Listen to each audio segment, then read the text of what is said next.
Hello, everyone. Welcome back to another episode of VCTV, which is the Venture Capital TV, and it's from LATOKEN. My name is Sunny Mohanty. I'm the Regional Director of LATOKEN based here in Singapore, and I host VCTV Monday till Friday at 8 p.m. Singapore time. So VCTV, for those who are new today, we have a new speaker today. It was born in 2020 in February, in light of the pandemic, where we couldn't travel overseas for conferences. So we moved everything online, and that's where we are since then have grown in terms of the investor community, the audience, and the speaker community as well. So yes, the whole purpose is to connect entrepreneurs like Gaurav, who just joined us today for the first time, with investors like Tushar, Harsh, and Gary. So that's the whole idea for you to pitch your startup to these investors and the audience as well, to get feedback and make some collaborations, make some partnerships. And as Gary says, he's made a lot new connections to VCTV. I'm sure God today you're going to be doing the same as well as we start the show now. So today we're going to talk about business inclusion, right? What does business inclusion means for investing and fundraising? So that's the whole topic today for discussion. Before I start asking questions, just start with the introductions of our speakers. So that little bit of background and intro. Tushar, over to you, please. Thank you. Thank you, Sunny. Always a pleasure to be back on the show. Myself, Tushar Kansal from Consultancy Ventures. We are an investment management firm into venture capital, equity, debt, and mergers and acquisitions. Have personally invested in 4 companies, exited from one, and also manage an angel network with 38 high net worth individuals by the name Saffron First. I've worked for companies like private equity practice at Deloitte and Touche, Brand Capital, which is India's largest VC fund by the number of deals. I've headed treasury at Russian company Systema's India unit, and also was CFO with Distribution Logistics. That's a company owned by Guggenheim Partners. I really believe in business inclusion, and hence was looking forward to be on this panel today. And thank you so much for making me a part of this panel. Awesome, fantastic. Tisha, thank you so much and welcome back. Next, I Thank have you. Harsh from AHA Ventures. Hi, Harsh. Welcome back on VCTV. So, your Hi, introduction. Hi, Sony. Glad to be back on VCTV to have you presenting again and to meet fellow familiar faces in Gary and Tushar. Always a pleasure to have them as well. So, Yeah. my name is Harsh Shetia, venture partner with our Ventures. I've worked with companies like Johnson and Johnson, Paytm, and I started my own startup as well a few years back. Currently, as a venture partner, I'm helping startups scale their business, assist them with whatever that they need, in terms of growing their business, and also help them raising funds with other funds and other high net worth angel investors as well. So, if any startup needs any help, feel free to reach out to me on LinkedIn. Thank you so much. Okay. Thank you, Harsh. Next, we have Gary. Gary, hi. Welcome back. Good morning. Hi, How are good you? to see everybody. I'm great. I'm fantastic. So my name, I see something different today in the background. I have my actually what I did is I have the background on from my show. I put it. Um, I don't know. I wanted to do it's a little different. It's my show's that's background. cool. Anyhow, my name's Gary Fowler. I'm a serial entrepreneur and investor. I've done 17 companies, 2 unicorns. I was on the original management team. Click Software, an Israeli company that was sold to Salesforce for 1.35 billion, and also Eva.ai, which is one of the top AI tech companies in the world today. I love AI. I love quantum computing. I've written 123 articles now. It keeps going up because I keep writing more every week. It's like some drop off, but some go up. Anyhow, so we look at AI as a new electricity.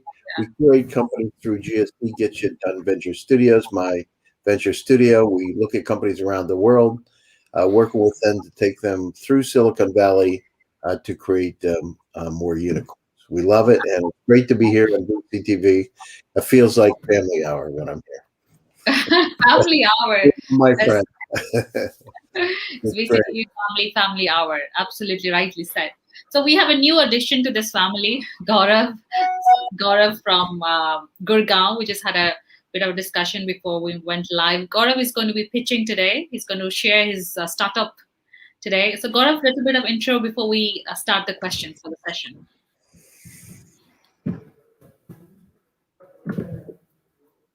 Is Gaurav there? Is it frozen on us? Is it? Gaurav, you are on mute. Welcoming, giving me so warm welcome.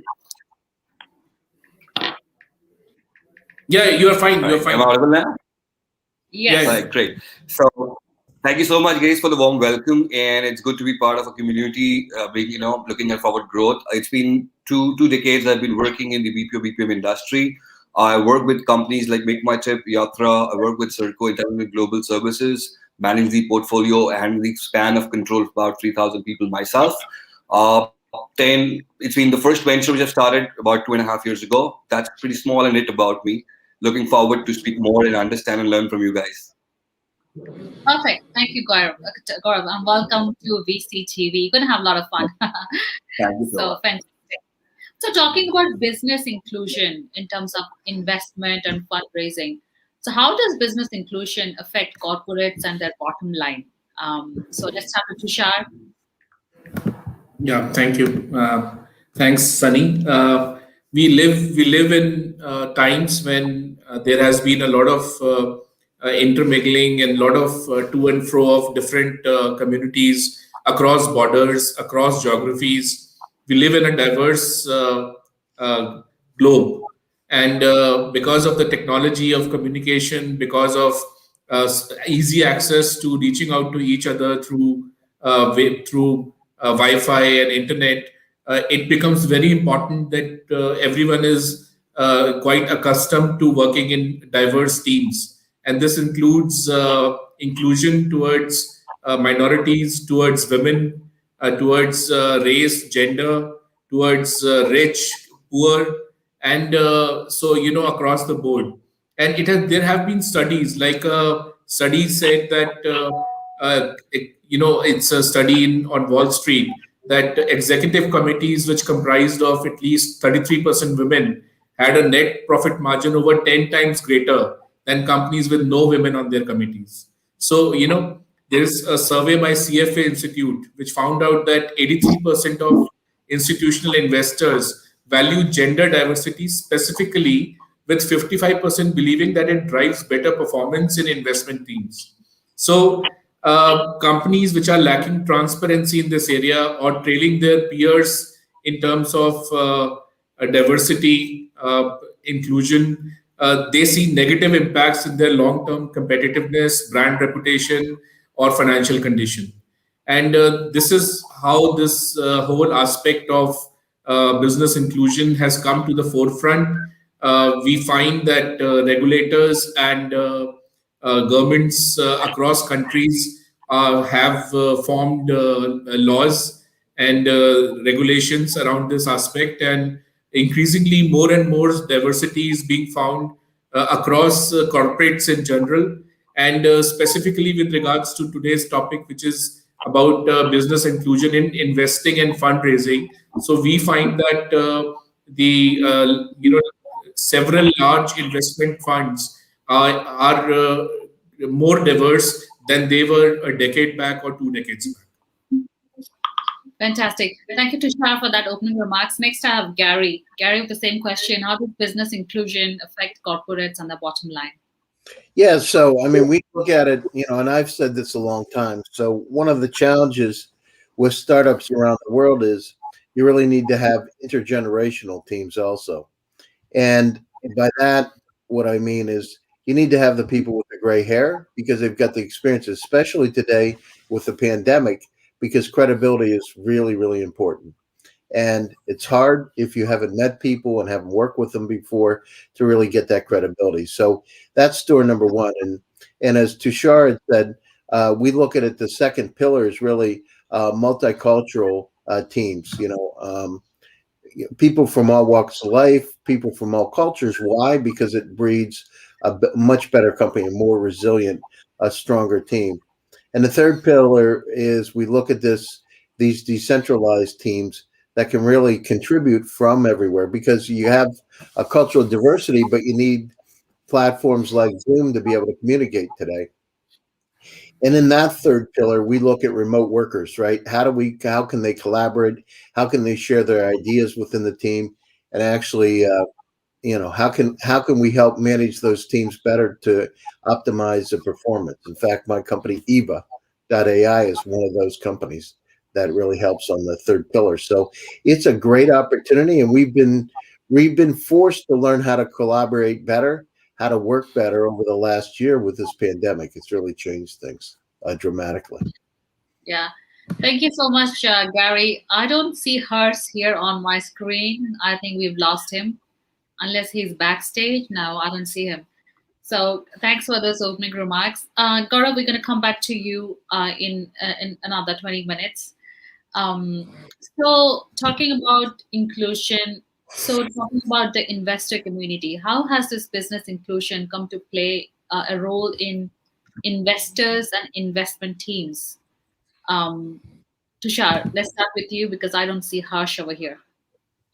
Sure. Are you able to hear me? Yeah, yeah. Yeah. So there was a time, Sunny, when I remember I used to visit investment companies, and what I found out by and large was that the decision making was in single hands. There used to be one person who was kind of deciding where the equity money would be put up. But increasingly, what has happened is that this has led, towards a decision making by teams, and there is a structural change where teams dominate. And this has been a shift from the star portfolio manager model to investment teams, and all those actively managed U.S. equity funds or fixed income funds, they are all run by teams, and hence the role of diverse team has come to the forefront. This is basis three factors. One is internal, which is you want to attract and retain the right people.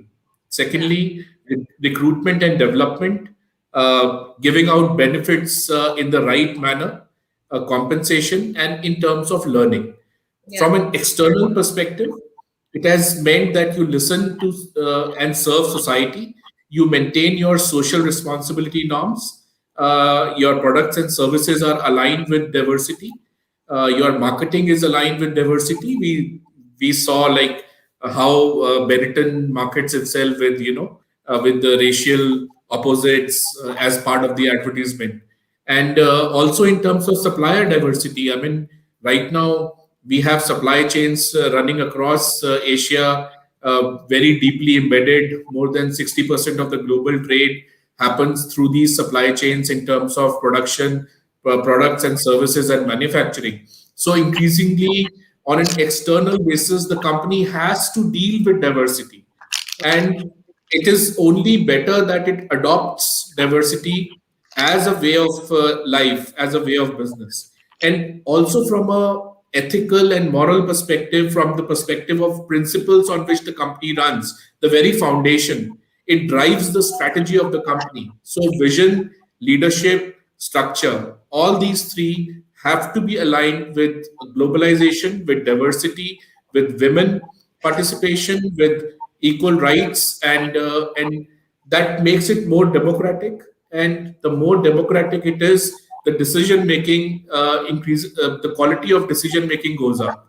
So this is how it impacts. And there has been a study which says that what motivates a company's efforts regarding diversity and inclusion.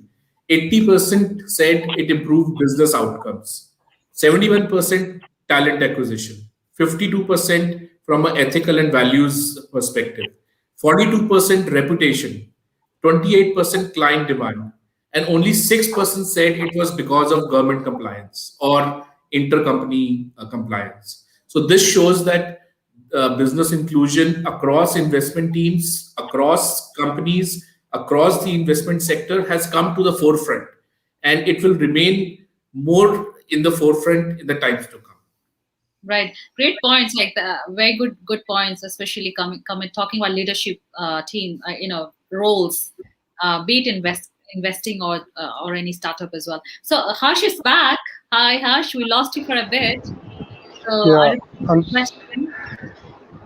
I'm sorry, I missed that part. Yeah, so I'm going to repeat the question for you. How has business inclusion come to play a role in investors and investment teams? Correct. So, to add to Tushar's point, you see a lot of diversity in terms of how the investors and investment teams have been structured, right? I would kind of take it one step further, and not just in terms of investors, but also in the kind of companies and the startups that you fund, right?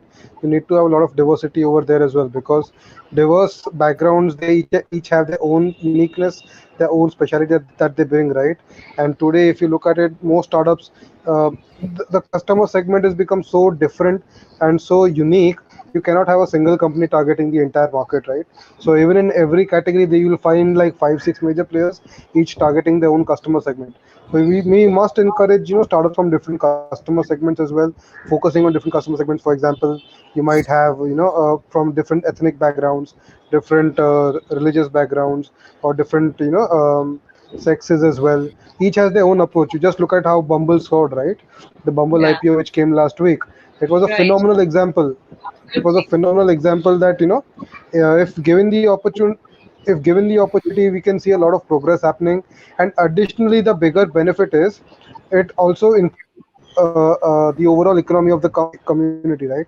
What has happened till now is the wealth tends to be concentrated with only a few a limited number of people, right? The elites is what we call it. But now, if we kind of redistribute the wealth even to the people who don't have access to that kind of wealth, what happens is these people can then tend to consume a lot more.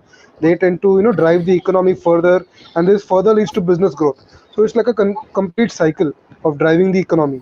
So that is how the entire inclusion works in a bigger scale, driving the entire economy as a whole and bringing the entire economy up overall. Yeah, great points, Harsh. Thank you so much for that example as well. Thanks. Oh, it's a very recent example and it's a very apt. Gary, over to you with this same question, please. Which question do you want? I know you. I think you asked two separate ones. Which? Yeah, so it's about business inclusion. How does it play a role in investors and investment teams?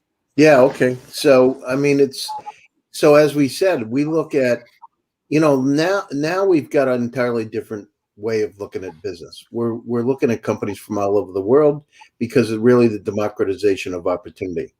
What we look for is we look at teams that are flexible in terms of cultural sensitivities, and let me tell you what I mean. We need teams that, for instance, we have three African companies today, one Indonesian company, a couple German companies, US, et cetera. But we look for teams that really have that flexibility. We look for teams, one, that are diverse, but also have flexibility in being able to be flexible and really localize their culture. By that, I mean, we take the companies to Silicon Valley.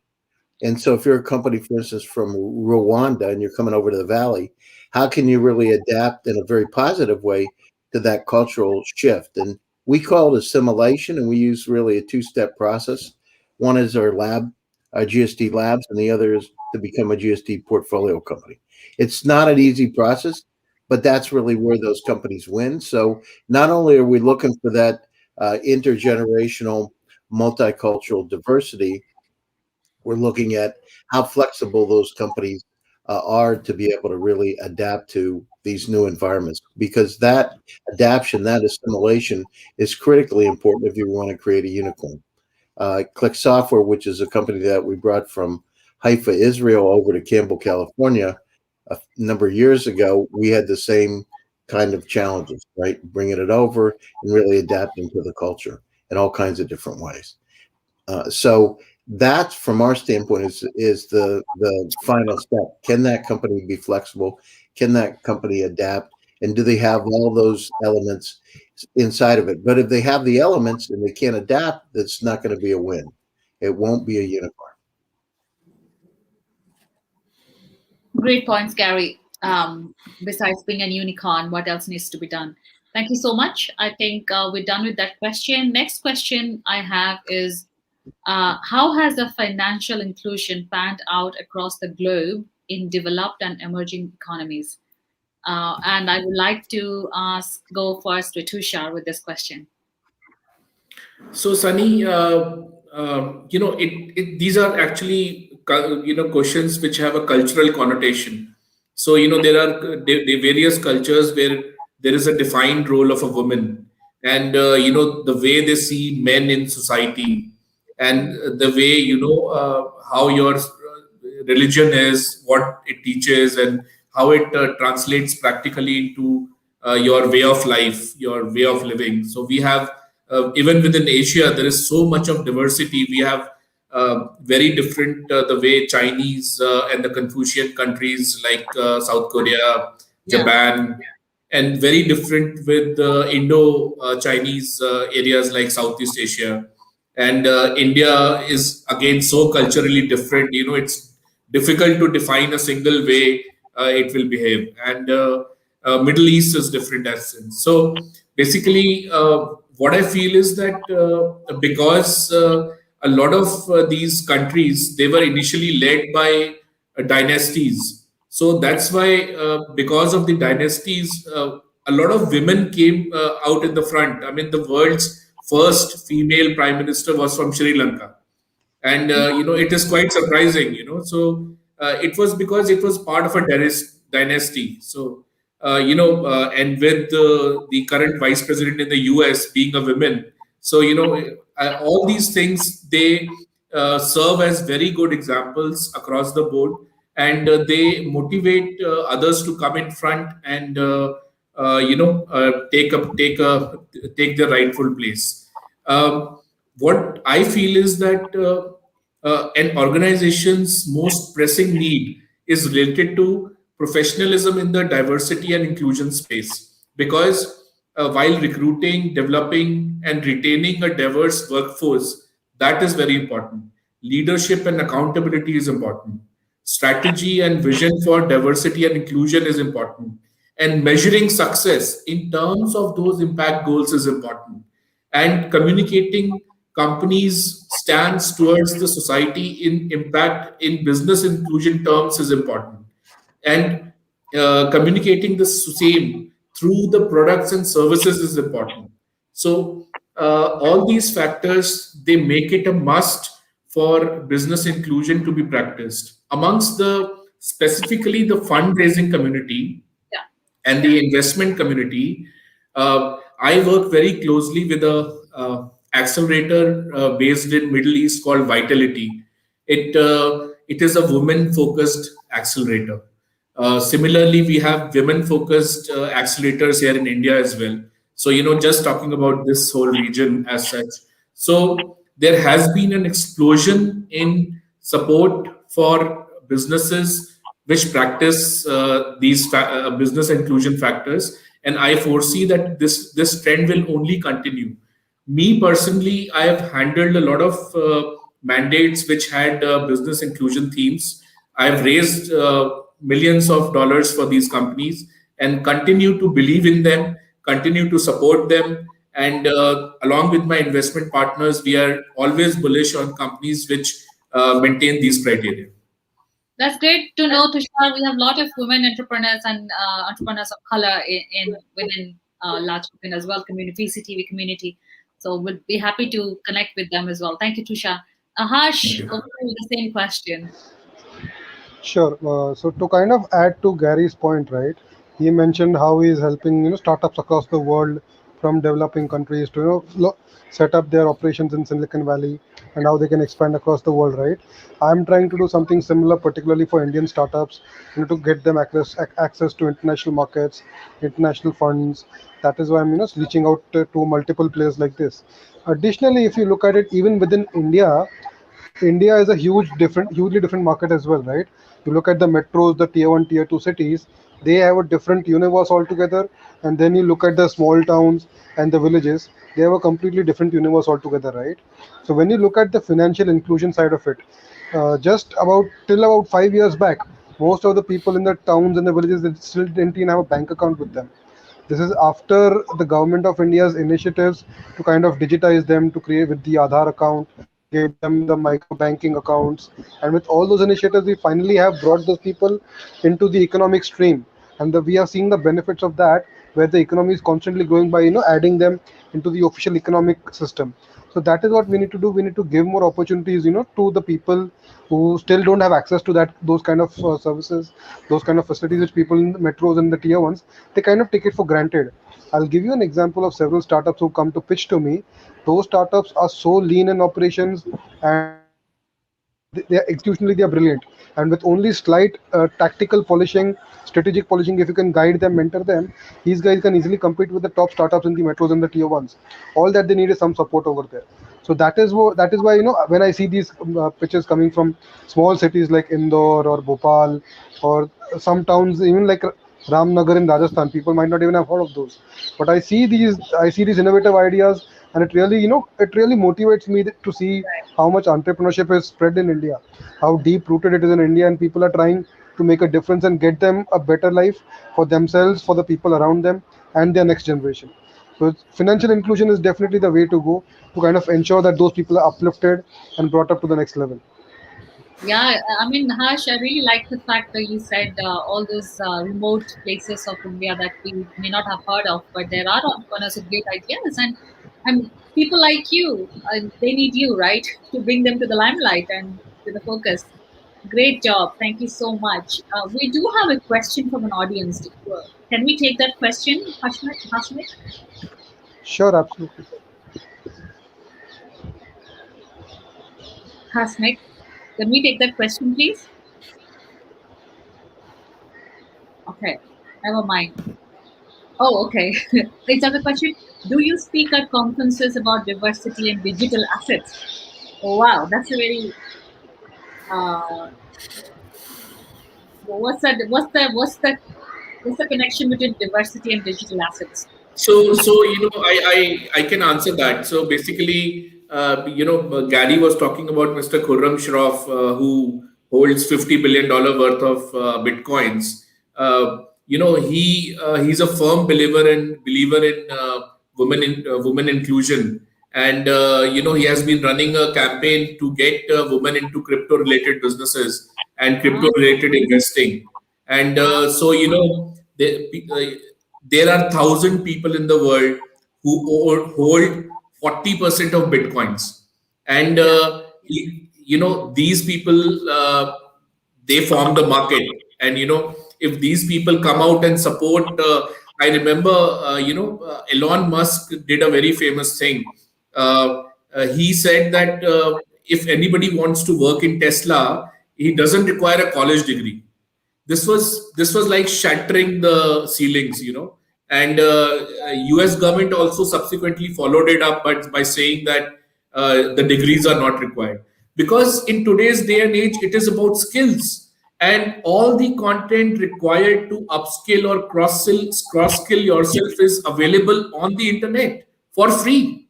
So these kind of I Marissa Mayer, when she Yeah. was at Google, uh, we saw her on the front in all these articles, and the motivation it gave to women. I mean, that's so it's uh, so on the matter of digital assets. Yeah. I believe that yes, there would be a lot of voices speaking up in favor of women in digital assets as well. That's a great example to share. To be honest, I was not sure if we could take that question, but thanks for sharing that. If we don't have anybody else taking that question, let's move on to Gaurav, who is going to present his startup to all of us here. Please have a look and provide the feedback to him. Gaurav, over to you now. All the best. Thank you so much, guys. Just give me a moment. I'll share the screen.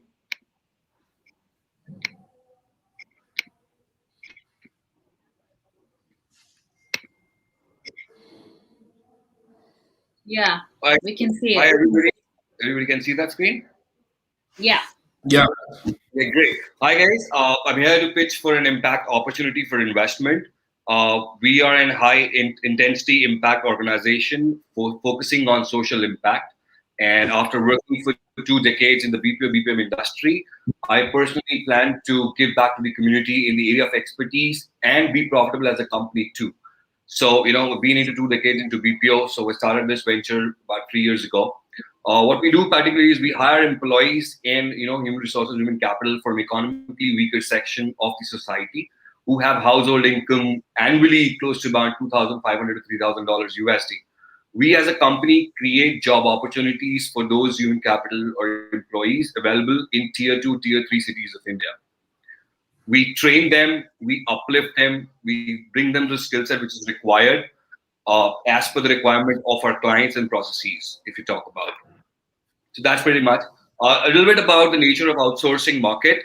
Talking about, we outsource. Why the companies outsource? We outsource to lower down the cost, bring focused approach, and get right talent to the right job.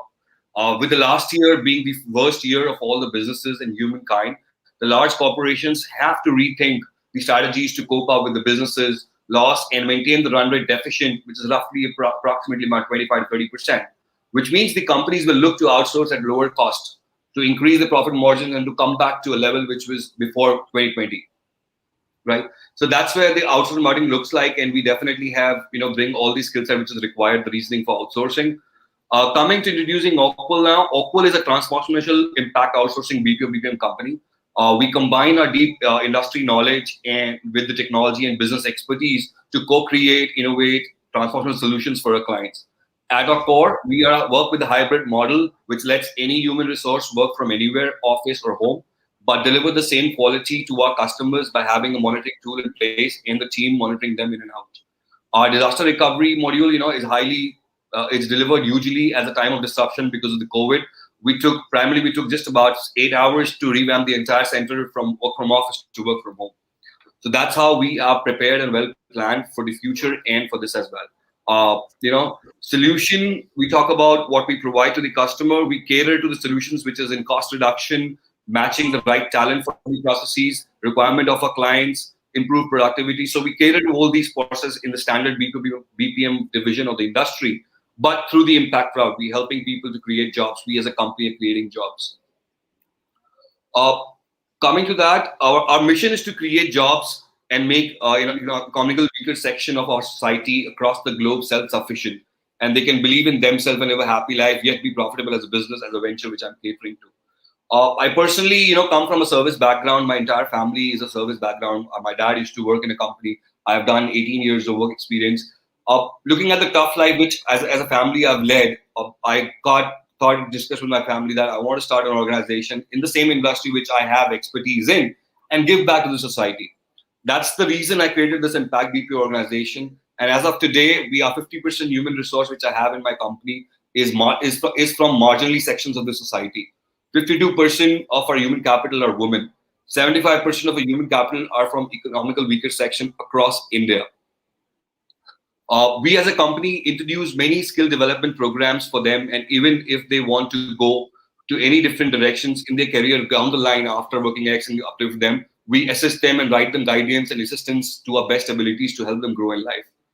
Also, as are to ensure our employees, we have a team of developers with customized technical tools to make it easier for the employees to use, thus increase the efficiency process for our clients as well. Because these people come from tier 2, tier 3 backgrounds, may not have the same skill set as per the town or upcoming cities and countries, but we bring them expertise and we bring the efficiency in the system that they have to learn, and we skill them up so that they can do the work swiftly. We bring that customer through a technical team. Team behind Oakville Impact BPO is a private limited organization. It's a self-funded company. We two are directors. Myself, Gaurav Sani, and Monica Sikka. We're two partners with same amount of equity, 50% each. Moving ahead, we come with combined experience of 50 years as a team. We have our own team which takes care of everything. We work with companies like Make My Trip, Circo, Intelligent Global, Global Kavi now, Yatra, much more. Monica comes with a background working with Accenture, Religer, IBM, and much more. So we have the right management experience needed to run the show, and we've been running it for past approximately 3 years now. Market opportunity as a global, if we talk about BPO industry, which is over $100 billion a year, everybody knows about it, and is expected to grow at a rate of 8% from 2027 as per the market research shows. So opportunity is huge. We're trying to cater small piece of market by giving back to the community as well. Yet we are profitable as a business overall. Business model on the target market comprises all B2C and B2B companies across EMEA, APAC, North America, ANZ regions are our clients. Our monetization is we work on per FT rate or per month basis, an hourly rate as per the agreement with the client. It depends from client to client, but the average rate mentioned here is INR 31,000. Also, we as per the experience in the industry, it's been 2 decades now. We also conceptualizing a product, looking at the gig economy right now. We're planning to introduce a platform which is like human as a service, which is HaaS, where we would use our employees on the bench. We have trained them and work for them to cater customers who want to use call center or BPO companies for of time, maybe 4 hours, maybe for a weekend, maybe for 6 to 8 weeks, maybe seasonal business. Let's say in the air conditioning industry, in the winters, they don't require much of a workforce, but in summer, they require a huge workforce. They get those opportunity from that model which you're trying to conceptualize, which will be called as HaaS, human as a service. Moving to the current transaction, current traction in my company, it's been 3 years approximately running. So the first year when we ramped the organization, we had an annual revenue of 100K USD. Second year, we had an annual revenue of 120K USD. During the COVID, we changed, we got the people to work from home and everything availability. So current, we rose 12x with the current run rate of the calendar year from January 2021 to December 2021. We're doing 120K monthly, which is a 3 million annually revenue, gross revenue talk about. So we're running at a 12x growth with 19% to 21% average EBITDA overall. Also to add, we already have purchase orders to add another 100K monthly revenue effective from April 21. So we can add another 100K on a monthly run rate. So increasing our revenue to another 3 to 4, about another $1 million next year. Right. Moving ahead next to the competitive landscape. These are the companies which we follow. Every company, all the top BPO companies are doing exceptionally well on the stock exchange and have running EBITDA ranging between 20-25%. We're almost there. With a leap of faith, we're doing it. We would do that. That's where we're targeting. Moving to the next, if you talk about, sorry, Sunny, go ahead. Can you hear me? Sorry. Yeah. I thought I lost you for a bit. Go ahead. Sorry, continue. No problem. No worries. Here is where, when you talk about companies, where the awful impact BPO comes into picture. Unlike a competition, we're using price as a tool to capture the market size globally. Right now, focusing on India, getting tier 2, tier 3 companies. We normally propose pricing 10%, 50% less than the competition and gain the business because we have the capacity to get people at the lower cost of the market, at the labor laws as per the Indian government, and we train them to bring them there. The reason is we're able to sustain much better, have the profitability, because when we get people from tier 2, tier 3 locations, the continuity of the business is longer with them. As per the BPO industry, the attrition trend is much higher. We have very minuscule compared to them, very, very low attrition rate because they are more dedicated. They get a lot of values and culture from different cultures. So we have diverse in the company. Right? So moving ahead, if you look at it, we are on there. Every industry has the profit margins. We are following that and we would be there soon. Why us? We as a company coming from the background, we follow Agile as our principle. Agile is our principle. We won't follow that. Monica, my partner, she's an Agile champion herself. So we definitely follow that. We keep very simple matrices. We are one company which is 100% transparent with our clients. We give them access to real-time transaction data for their processes. They can look at it across the globe whenever they want from systems which we have built. We give them access to look at their team itself. Only their team is visible to them from the data security point of view. They can monitor every call. They can download the call logs. Everything can be done on the real-time basis for their clients. So as I said, we as a company keep everything short and simple. We follow Agile principles for effectiveness of our delivery. That's why we say Agile performance delivery is our motto.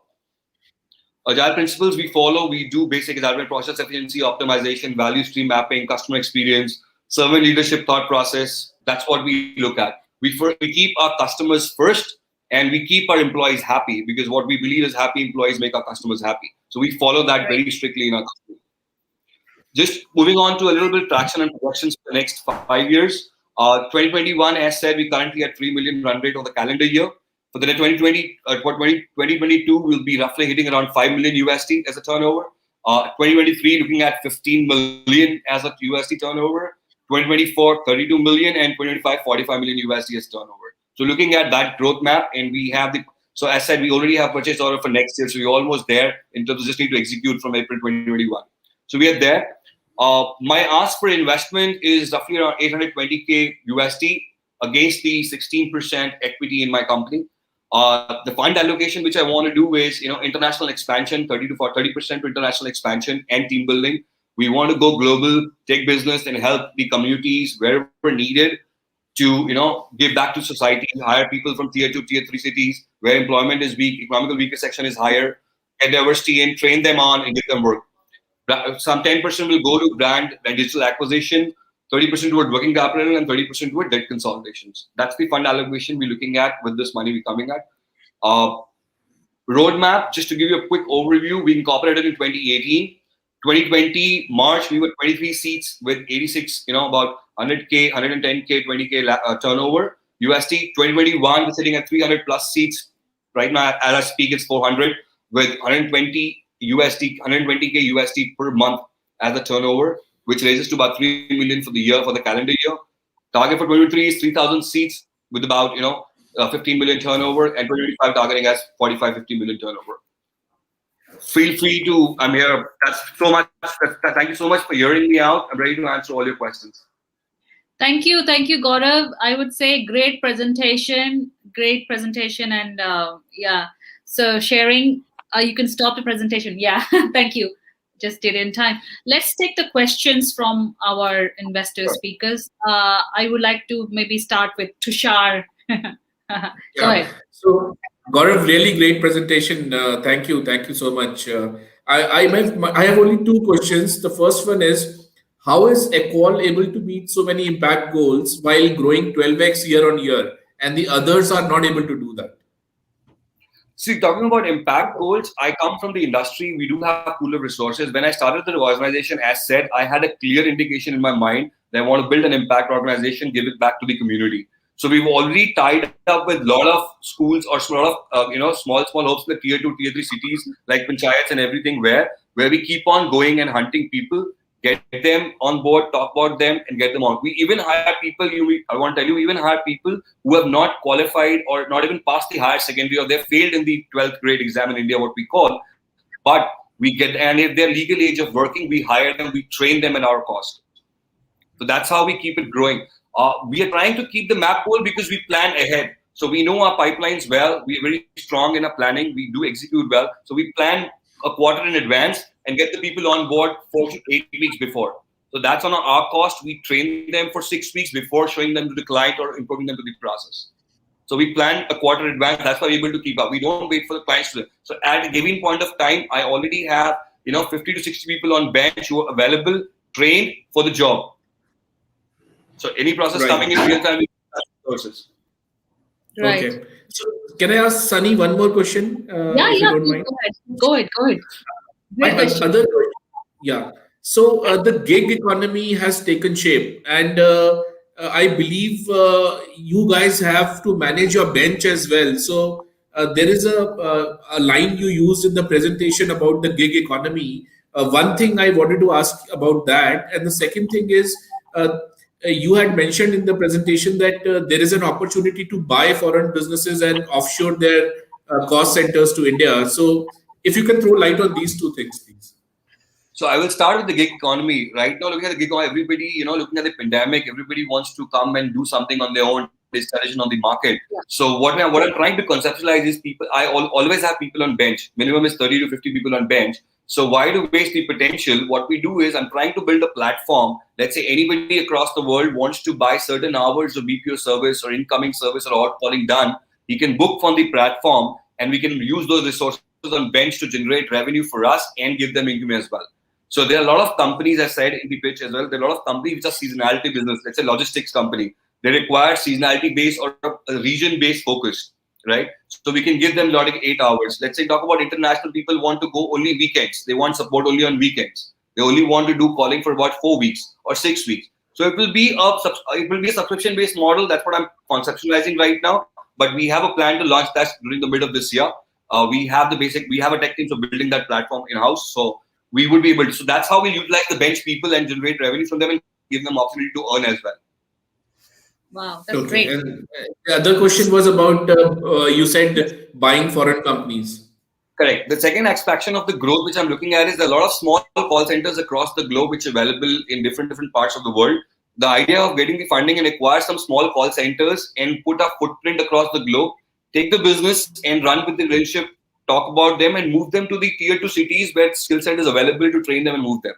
This way, the idea here is to bring profitability increase from our side, and also the current industry, the market actually says that everybody has to lower cost to come to back level a year back, which they were 2020, because the deficit of the because of the pandemic has gone 20 to 25, 30% the profitability of the business. So that has to be covered. The cost remain the same because that's the corporate structure would remain the same. Some pink slips and everything there, but overall impact definitely would be there in the profitability of the margin.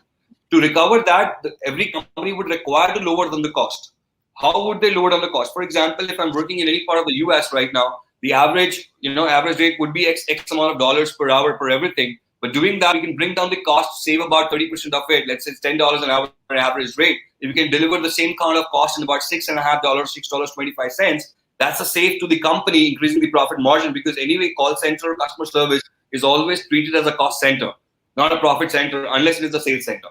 So that's where the outlook is. So idea is to go international, acquire small set of companies, and then grow from there, have a foothold there.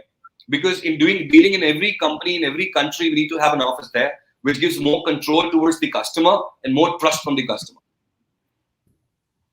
Okay, thanks. Thank you, Sunny. Thank you, Tushar. Thank you, Gaurav. Gary, Harsh, any questions for Gaurav? Yeah. So what's the exit strategy? Exit strategy. Yeah. Exit. Gaurav, you there? Yeah, I'm sorry, I lost you. Please repeat the question. So What's Garav's the- question. What's the exit strategy? Gaurav, exit strategy. Yeah, please. Yeah, sorry. So exit strategy, I've kept two options. One is, after 3 to 4 years of time, we can buy back the equity from you guys at the current valuation which is there, or you can sell it off to anybody if you want to move out of the system and get somebody else. But I mean, in terms of the company, so are you going to sell the company? Do you want to be what is it? Are you trying to do Okay. Are you In terms of company to talk about, so if I talk personally, my personal goal is to raise an IPO, go on a NASDAQ listed. That's how my target is. That's why I'm looking at expansion international market. So our target is to go list an IPO, maybe in India or NASDAQ or where we're able to feasibly possible at that point of time. That's where the goal of the company is. Have you ever thought of a SPAC? I'm sorry? A SPAC. No, I don't think so. Back. No. No, I want to be honest here. No, I haven't heard of that. Yeah, you might want to think about it. Sure, I will definitely, sir. Can I ask one more, or Harsh, you want to ask something? Yeah, a couple questions which I had in my mind. I wanted to understand these people whom you are training, right? So are they on your company payroll or are they like completely freelancers? No, they are on company payroll. They're on company payroll. So you must be having like huge number of desks and huge assets in terms of training them and that kind of expenses, right? Yes. So whenever we start a business, I kept it very low in terms of assets and depreciation point of view. We always, we always ensure that we have space. We have rented space available. We have offices. We have got 2 offices in Gurgaon where we have availability about 500 seats where we train the people in people. And what is the training cost like? As in, are you training them for free or are they paying for the training? Then you kind of give them a job. How does the structure work? We take the training on our cost. We take the training on our cost. On your cost, okay. And what do the gross margins look like? You mentioned you're making 30,000 revenue per seat, right? So what is the gross revenue on that for you? Sorry to cut you short. Please go ahead. Yeah, so I was just asking, what's the gross revenue for you look like, right? So for example, if you're charging say 1 lakh rupees, how much of that is company gross revenue minus the expenses? So EBITDA is roughly around 18 to 20% based on process to process, how we get that profit. The average EBITDA is about 18 to 20%. Okay, 18 to 20% is EBITDA. So I'm assuming gross would be around 35 to 40 if I'm not wrong, right? Absolutely. Okay, fine. Okay, got it. Thanks. So what's the feedback about the presentation, Harsh, if you have any? Yeah, so I think the business model is pretty sound. Probably in the presentation deck, probably less words and more images. It becomes much more pleasurable to the eyes, right? Instead of Right. just reading through all of that, becomes quite stressful. So that would be my only Absolutely. feedback on the deck. Also, as said, also really want to highlight here. Also, as said in the presentation, we already have another purchase order which is coming from one of the government subsidiaries here in India, looking for expansion for about 300 seats in the other parts of the world, other parts of the India. So that's already there in the purchase order. So I'm just looking at that's just want to highlight to everybody else. Got it. Got it. Fantastic. Any other questions for Gaurav from anyone? No, I'm through. Thank you, Now, sir. Gaurav, you did a nice presentation. I agree with Harsh. You might want to check. There's a book that a friend of mine just wrote called "Getting to Wow," Bill Reichert. It would help you, and you don't want to. You want to lessen the words. You want to make it more impactful because you got a lot of good things to say, but you got to really connect with their souls when you're saying it. Check the book Understood. out. It's you can get it on Amazon, but it'll help you out. Sure, definitely. Thank you, Gary. Thanks for the Just feedback. just one final feedback for you, Gaurav. The business is pretty solid, no question about it, right? So when you're presenting, a bit of a crest and a trough in the tonality, right? That really helps in building the connection. If you go Understood. on a monotone throughout the entire page, sometimes it becomes a little boring. I'm sorry to use Understood. that word. No problem. Feedback Fluctuation, taken. if you use it that way, it is going to be far more effective and far more attractive as well. I And think that, you want to slow down, girl. When you're speaking, you want to yeah. slow down and emphasize your words. One time I took a course, so presentation skills at Stanford, and it was a postgraduate course. We had an actor coach, who was actually an actress that actually taught us with the business school. It's important to do that to emphasize your words. Slow down. Understood. I think Sure. good observation there, Harsh. Absolutely. Even I wanted to Great say help. that, but thank you so much. Yeah. So Yeah, last and question. any presentation, how it works is you start with the BAM. You start with the BAM. That's the hook. You attract them with that, and then it's a story by itself. It's like Absolutely. you're running a movie. That's So Absolutely. if you do, it's the wow statement. That book I told you about, Getting to Wow, the BAM is wow. Wow. Right. yeah, Exactly. Alrighty. Great. Awesome. Last question before we take closing remarks and close the show. How do women play a role in increasing business inclusion? And very quickly across markets. Tushar, I mean, you just quickly as a closing remark. See, my sister is a marathon runner. My wife is a very senior investment banker in since 18 years. I have seen the roles they play. So so Right. what I'm You know. I'm trying to say is that I mean women are leading from the front. I mean I saw a speech by Hillary Clinton. I remember, and it was so impressive, and she knew what she was talking about, and coming from a woman, it just makes it more connecting. It lends a lot of reality and actuality to the whole thing. In on the numbers front, yes, finance, investing, fundraising, they still remain male dominated, and women do face problems on that front. But having said that, things are changing very fast, and with the active support of investor community to these issues, especially women empowerment, it will continue to get better and better for all the aspiring women who are out there wanting to make a mark in a variety of fields, including investing. Thank you so much, Tushar. Very inspiring to know about your personal, the women in your personal lives. Thank you so much. Thank you. Harsh, yeah. So definitely, not just women, even the economically empowered section across the world, right? Basically, the entire underprivileged section. You need to realize that there are tons of opportunities available right now, and there are investors like me across the world who would be more than happy to give a helping hand and support, because we are ones who are actively looking for high performing startups and high performing individuals, giving them the boost so that they can go to the next level, right? So lace up your boots, hustle hard. It's going to be tough. It's going to be a struggle because It's never been as competitive as it's been today, right? But if people have seen the Rocky Balboa movie, there's a classic dialogue: "Life will keep hitting you hard. No one will win against life, but it's about how hard you get hit and keep moving forward." So keep that attitude with you. Keep on moving forward, and with the right time, if you connect with the right investor or the right fellow partners, you will definitely soar to new heights. Awesome. Fantastic, Harsh. Really nice, optimistic. Amazing, Harsh. Very nice. Very Thank good you. luck. Thank you. Gaurav, this is the first time on VCTV. What's your experience and feedback about the show? I'm very happy, and it was a great show. I've learned a lot of stuff from you guys. I've heard about inclusions and impact everything. Uh, I would like to be part of the show going forward as an audience. Would love to be follow that and be part of it as well. It was a great talking to you all. Would like to thank you for having me on the show today, and would love to be part of future shows as well. Thank you, Awesome. Harsh. Thank you, Tushar. Thank you, Gary, for your inputs, feedback taken. We'll Thank work you, on Gaurav. that.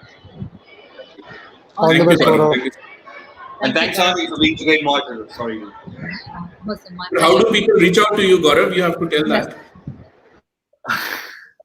Sure. So everybody can reach out to me on my mobile number or email ID. My mobile number. You want me to say here? Is it okay? Or you want me to write somewhere we can share it across? It's okay. You can just say very quickly your number. People can take Sure. it down maybe. People can connect with me on my mobile number, which is 9899 India code 91. So 9899 005897. Or you can email me on my email ID, which is Gaurav GAURAV .sahani SAWHNEY @Ockwell, spelled as AUQUALL.com. Fantastic. Thank you, Gaurav, for that. We have a question for Gary. Can we have that question back on the screen? Yeah, what is the book again? It's called Getting to Wow by Bill Reichert. And if you want, I actually interviewed Bill. He's on our board. Bill is Guy Kawasaki's partner in Garage Technology Ventures. But I did an interview with him a couple of weeks ago. You can check GST Presents, and he goes into wow a bit. But it's an incredible book, and Bill's one of the godfathers of venture capital in the world. Right. Thank you so much for taking that question. Awesome. Fantastic. So we're done with the show. Thank you, Gary, Gaurav, Tushar, and Harsh for making this panel again very insightful and informative for our viewers as well. We have got questions coming in. People are actually watching and listening to what we are speaking as we get the questions right. That makes the panel more fun and engaging as well. Thank you so much, and I'll be back tomorrow on another show, another topic with another set of speakers. I would like to urge entrepreneurs like Gaurav to come more and more and speak on VCTV and connect with our investor community. This is the time, this is the platform for all the entrepreneurs like Gaurav to speak out about their ventures. And again, investors, if you like to meet like-minded people like Gary, Tushar, Harsh, please feel free to contact us and we'll be happy to have you here on our shows. So yes, thank you so much. Have a great day, all of you. Stay safe, and I'll see you on another episode of this TV. Till then, take care and